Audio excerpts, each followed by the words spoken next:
"We need someone with enterprise experience for the next phase," Vanessa said, champagne glass in hand, her polished smile tight at the corners. The party raged on around us, applause, clinking glasses, bursts of laughter, while my entire world crumbled in the space of a single sentence. I stood in the Manhattan Skyview Lounge, stunned and silent, as our chief executive officer effectively dismissed me during the very celebration honoring the $20 million contract I had just landed. That contract hadn't just been a win, it had saved Solvex Technologies from bankruptcy. "HR will be in touch about your severance," Vanessa added casually, as if we were discussing the weather instead of shattering nearly 6 years of my career. With that, she turned smoothly away, drifting toward a group of board members who toasted under the soft glow of chandeliers, leaving me behind with my untouched glass of champagne. My name is Julia Simmons, Senior Client Strategist. Or at least, I was, until about a minute ago. At 42, I had poured everything into this role: long-haul flights across continents, weekends lost to strategy meetings, missed birthdays and anniversaries, and countless sleepless nights fine-tuning client proposals. Tonight was supposed to be the culmination of it all, my moment of triumph. Instead, I was left frozen in place, watching Vanessa introduce David Reynolds, my so-called enterprise expert replacement, to the investors. I forced myself to breathe, set down the champagne glass, and surveyed the room. No one looked in my direction. The celebration of Solvex's financial rescue surged on without pause, while I quietly processed the brutal reality: I was now disposable. They'd used me as the ladder to climb out of disaster, only to kick it away once they reached safety. I made my way through the room, stopping briefly to thank a few colleagues, careful to mask the chaos inside me. Before the dessert trays were even rolled out, I slipped through the service exit to avoid the awkward goodbyes I wasn't ready to face. Outside, the cool Manhattan air hit me like a reset button, both sobering and clarifying. The city's skylines sparkled against the night, indifferent to my unraveling career. I hailed a cab, gave the driver my Brooklyn address, and instinctively checked my phone. 3 missed calls. All from Emily Zhao, CEO of Aurora Digital, our newest and most important client. Emily had personally requested me as lead on the project just this morning. She had no idea what had just happened inside that glittering lounge. As my phone buzzed again with her name, my finger hovered over the screen. I should let it go to voicemail, I told myself. Let Vanessa manage the fallout. But 5 years of relationship building stopped me. I had earned Emily's trust through honesty and consistency. Could I really start lying to her now? I answered, "Julia, I've been trying to reach you. Just wanted to say congratulations again on the contract."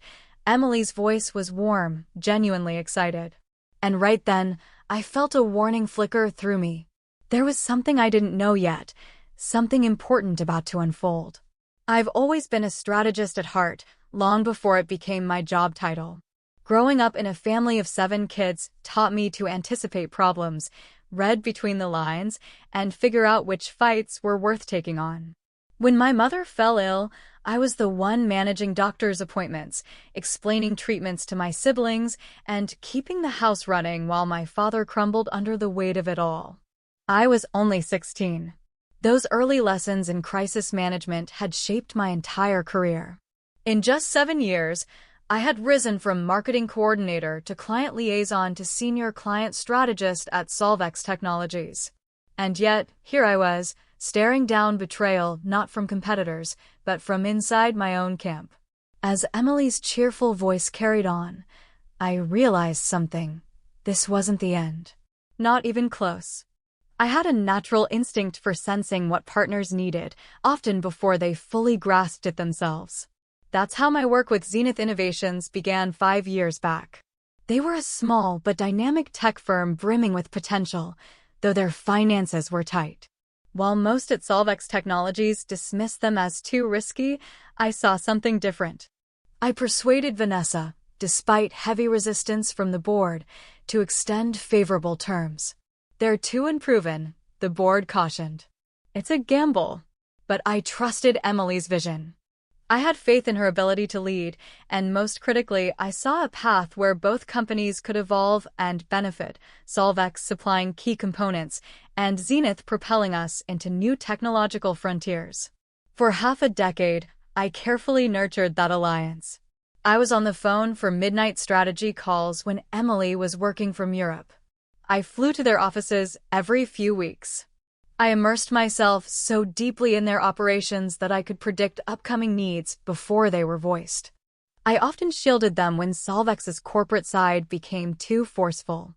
When Zenith finally hit their big breakthrough, an advanced augmented reality system demanding highly specialized hardware, I was the one who engineered the landmark agreement.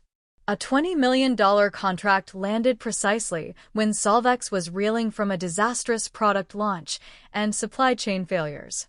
It was a lifeline deal, and ironically, sealing it cost me my role. "Julia, are you there?" Emily's voice jolted me back into the present as I stepped out of the cab. "Yes, I'm here," I murmured, my thoughts spinning. "Just getting some air. I just wanted to tell you again how thrilled we are that you'll be leading the project," Emily said brightly. "Your grasp of both the tech and the market was why my board signed off on such a major contract." A heavy knot tightened in my stomach. She had no idea what had unfolded hours ago. And it was clear that Vanessa hadn't briefed her on my replacement. "That's so thoughtful of you," I replied carefully, stalling as I weighed my next move. "Actually, I just sent the requirements file over to your team with you copied. We're set to hit the ground running." But inside, I knew this was my moment to choose. Should I keep quiet and let Vanessa handle the fallout? Or was there a better path, one where I could protect both my reputation and the relationship I had fought to build? "Emily," I began, stepping onto the sidewalk outside my Brooklyn apartment, "there's something you need to hear." I paused, leaning back against the brick wall, bracing myself. Tonight wasn't just a celebration of the contract. There were organizational announcements as well. There was a pause on the other end. "What kind of announcements?" Emily asked sharply. I took a steadying breath. "Vanessa has decided to assign someone else to lead the Zenith rollout, someone she feels has more enterprise experience." Her words. Silence stretched on the line for several long beats. "That's not acceptable," Emily said at last, her voice tightening with resolve. "We signed this deal with the explicit understanding that you would be overseeing it. Your insight into both the tech and the strategy is irreplaceable." A surge of relief flooded through me. "Thank you for saying that," I whispered. "I'm not just saying it," Emily added firmly. "This changes everything." Her voice now carried that cool, steely edge I had heard in tough negotiations. "Do they understand that your involvement was a central condition of this agreement?" "I doubt it," I admitted quietly. Vanessa seemed wrapped up in the celebration. Another long pause. "I need to make a few calls," Emily said. "Can we reconnect first thing tomorrow?" "Of course," I said, unlocking my door. Even though I wasn't sure where I'd stand come morning, for the first time all night, I felt a spark of hope return. Caught up in the celebration, Vanessa probably assumed the contract was untouchable no matter who was in charge. The line went quiet. I could almost hear Emily's mind working on the other end. "Julia, I need to make some calls. Can we reconnect first thing tomorrow?" "Of course," I answered, though deep down I wasn't sure what tomorrow would hold for me. After the call, I stepped into my Brooklyn apartment, slipping off my heels at the door. Normally, the glittering city lights through my large windows brought me peace. Tonight, they felt like a cruel joke, reflecting my sudden fall from grace. I sank into my couch and opened my laptop. I started 3 separate emails, one to Vanessa summarizing my contributions and questioning the timing of her decision, another to HR, asking for official documentation of my termination, and a third to my professional network, signaling that I was newly available. But I didn't hit send on any of them. Not yet. Instead, I uncorked a bottle of Cabernet and pulled up the dense project requirements document Emily had referenced earlier. It was a monster file, hundreds of pages of technical details, timelines, and cross-dependencies. Only a handful of people at Solvex could make sense of its layers. David Reynolds, the man slated to replace me, definitely wasn't one of them. As I scanned the document, my phone lit up. A message from Chloe, a trusted teammate. What happened? You disappeared from the party. Everything okay? I stared at the screen, weighing how much to share. Chloe was solid, but she still reported up to Vanessa. Before I could decide, another message popped in. Vanessa's acting off since you left. Board members pulled her into a side meeting. Something's going down. A faint, cool smile tugged at my mouth. Emily worked fast. Then, a third text sealed my hunch. Board called an emergency session. Vanessa looks rattled. What did you do? I set the phone down, cradling my wine glass, and leaned back. The board was waking up to what Vanessa had overlooked. I wasn't just a strategist. I was the glue, the trust, the relationship. And relationships don't repair easily once broken. For the first time that night, the sting of betrayal softened. I could feel the tide shifting. Whether this led to reinstatement with greater authority or launched me into something entirely new, I sensed one thing clearly: Vanessa's champagne would soon taste bitter. By morning, chaos had erupted. My phone trembled on the nightstand, alive with 19 missed calls, 30 texts, and nearly 50 emails. Board members, senior leaders, HR, they were all scrambling. I ignored them. I made coffee, savoring the calm, and opened an email from Emily, timestamped at 6:15 a.m. Julia, I've made my position clear to the Solvex board. Call me when you're ready to discuss next steps. I smiled into my coffee mug. Their panic was rising, but I wasn't in a hurry. Let them sweat. At exactly 9 a.m., my doorbell rang. I opened the door to see Mark Donovan, chairman of the Solvex board, looking exhausted in a sharp navy suit, his usual smooth confidence noticeably frayed. May I come in? He asked, his voice carrying a tight edge. I stepped aside, offering a polite nod, concealing the quiet satisfaction building inside me. Julia, let me get right to it. Mark began as we settled into the living room. There's been an unfortunate miscommunication about your role. A miscommunication, I echoed coolly. Is that what we're calling it when the CEO dismisses someone at the celebration of their biggest success? Mark flinched. Vanessa acted without board authorization. We never approved changes on the Zenith account. I leaned back slightly, keeping my face unreadable, though I remembered Vanessa raising her glass with such certainty just hours ago. She had been so sure of her standing. She made a serious misstep, Mark admitted, his jaw tightening. We've spent the entire night in crisis meetings after receiving multiple calls from Emily Zhao. She was explicit. If you're not leading the project, the contract is off the table. There it was, the leverage Emily had thrown down on my behalf. My ace. So, I summarized softly, Vanessa single-handedly put a $20 million contract at risk. That feels like a meaningful lapse in judgment. The flicker in Mark's eyes told me I'd landed a direct hit. The board fully agrees, he murmured. And yet, it's you here, not Vanessa, I pointed out. Why isn't she delivering this apology? Mark shifted uncomfortably. Vanessa is addressing other matters. Translation: Vanessa was likely fighting for her professional life. So, what's on the table, Mark? I asked. He took a deep breath. Full reinstatement as senior client strategist. A significant retention package, and direct oversight of the Zenith rollout, reporting straight to the board, bypassing standard management channels. It was a generous offer, but not complete. And David Reynolds? I pressed. Mark grimaced. He'll be reassigned elsewhere. I took a slow sip from my coffee, letting the silence stretch. I'd seen Mark's nervous habits in board meetings before. He was already drumming his fingers against his knee. I need time to think, I said at last.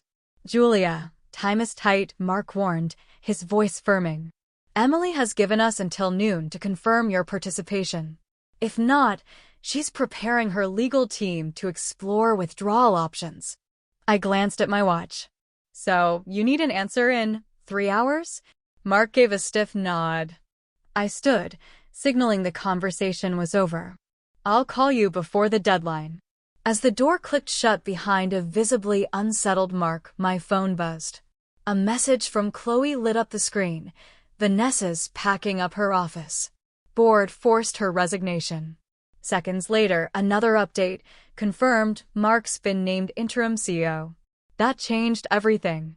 The board had moved even faster than I expected, cutting out the immediate obstacle. Their swift action suggested real regret, or, at the very least, genuine panic over losing Zenith's contract.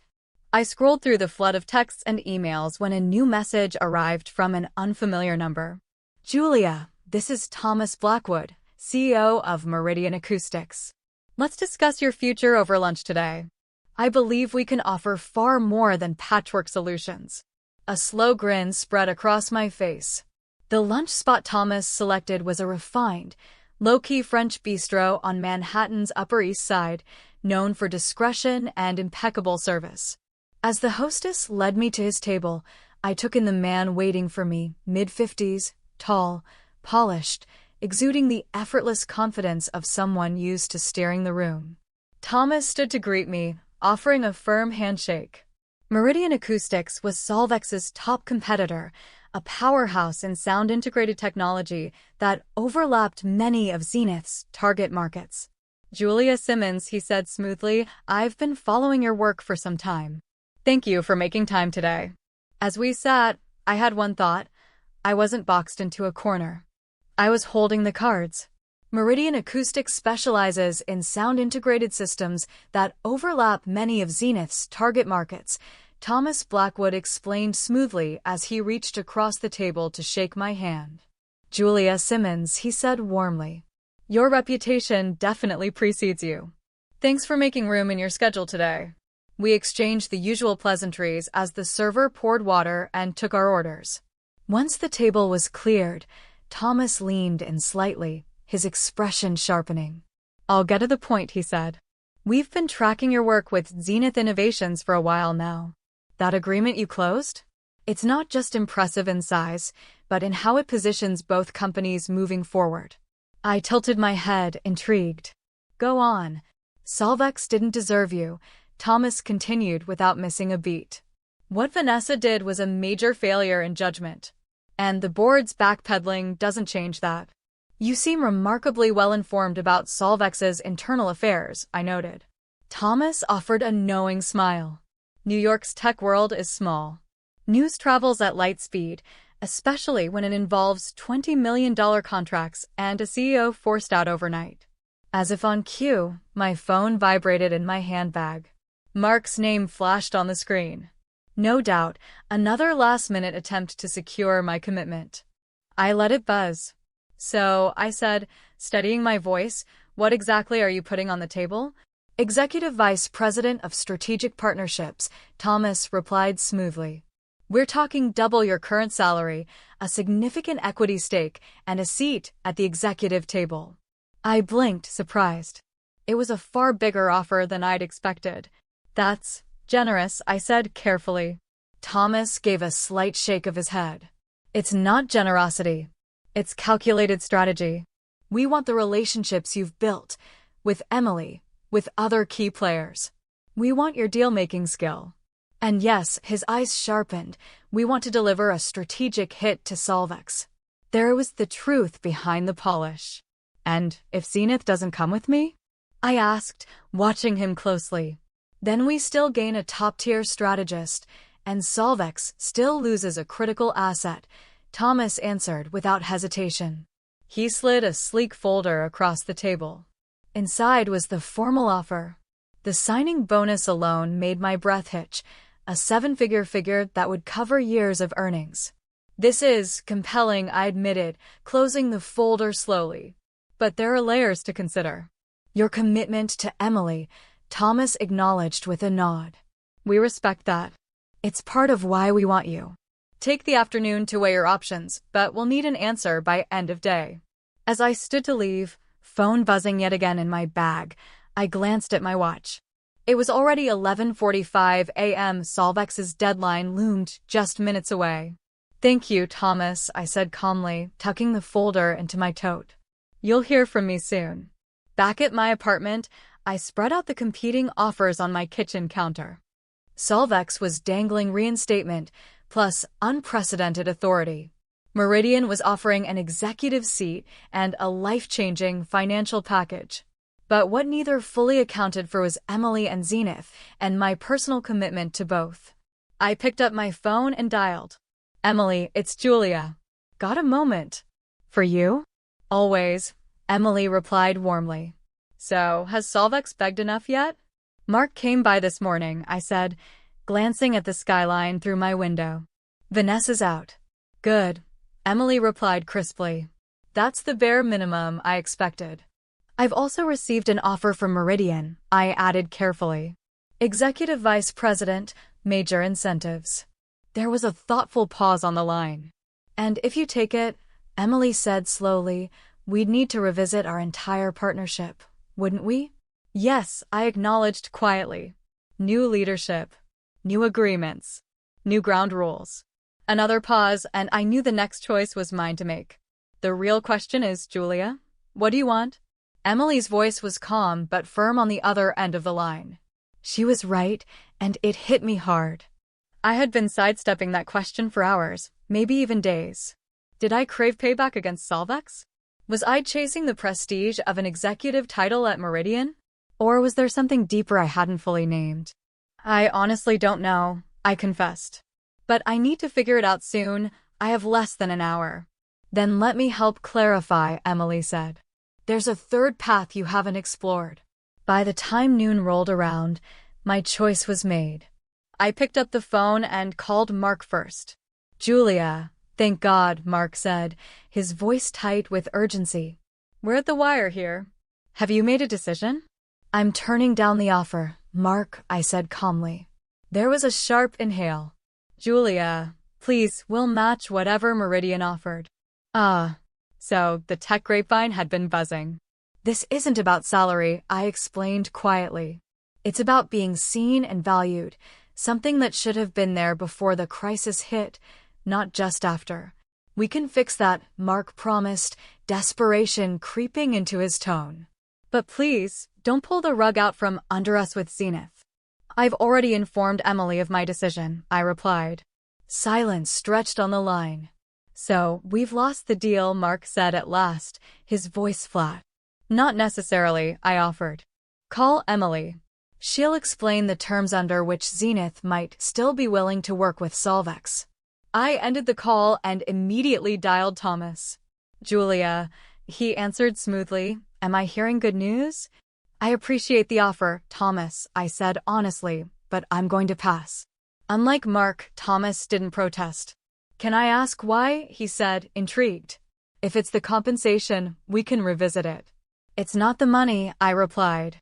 "It's about the narrative. You're offering me a role that's defined by what I'd take from Solvex, not what I'd build. That's not sustainable for me." Thomas gave a low chuckle. "Sharp and fair. What's your alternative?" "Something better aligned with where I want to go long term." "Well," Thomas said smoothly, "the door stays open if you change your mind." I thanked him and hung up, then opened my laptop to draft the most important message of my career, a formal resignation letter to the Solvex board, effective immediately. Less than an hour later, the doorbell rang again. This time, it was Emily.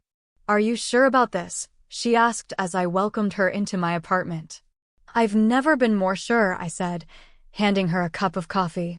"But yeah, it's a risk." "The best moves usually are," Emily smiled, setting a leather folder on the coffee table. Inside were the incorporation documents.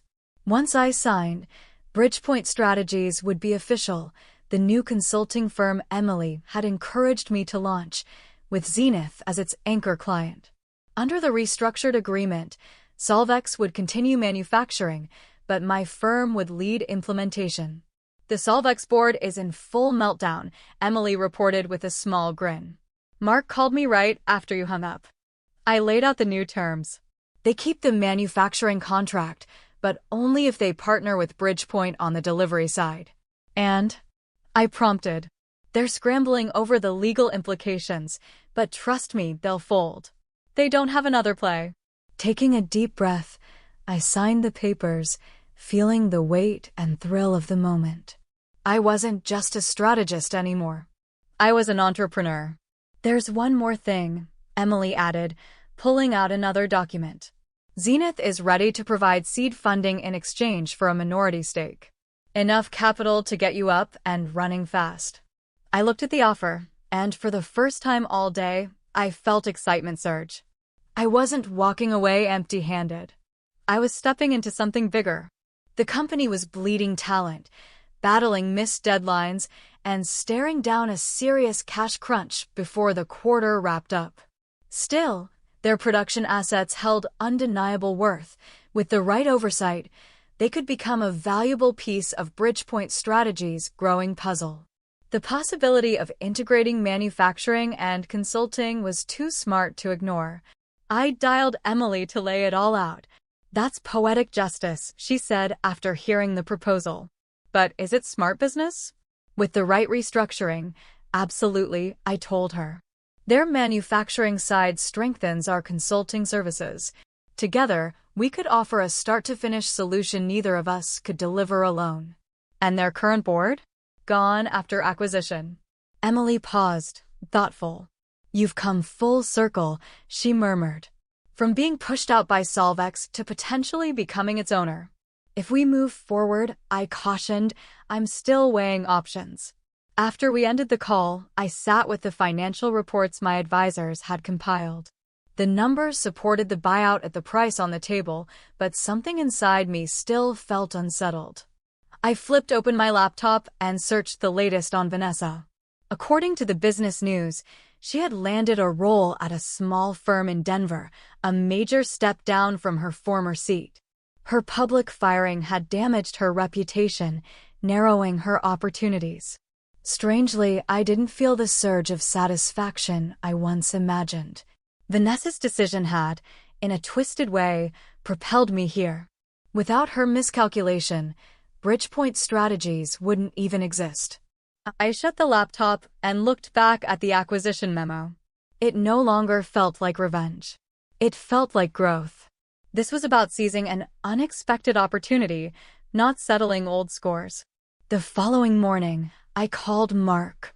Bridgepoint will move forward with the acquisition, I informed him calmly. We'll keep the manufacturing arm, but leadership will be fully restructured. Mark exhaled audibly, the tension in his voice softening. The board assumed as much. We're ready to discuss the terms. There's one more condition, I added smoothly. Of course, Mark said, slightly wary. What is it? I want the champagne glasses from the launch event 3 months ago. There was a pause. The champagne glasses? Mark asked, puzzled. Yes, I said evenly. The ones you toasted with when I was dismissed. Think of it as a personal keepsake. It was a small, symbolic ask, but to me, it mattered. Those glasses had marked my professional bottom, and now they would mark the beginning of something far greater. Mark agreed quickly, probably relieved I wasn't making harsher demands.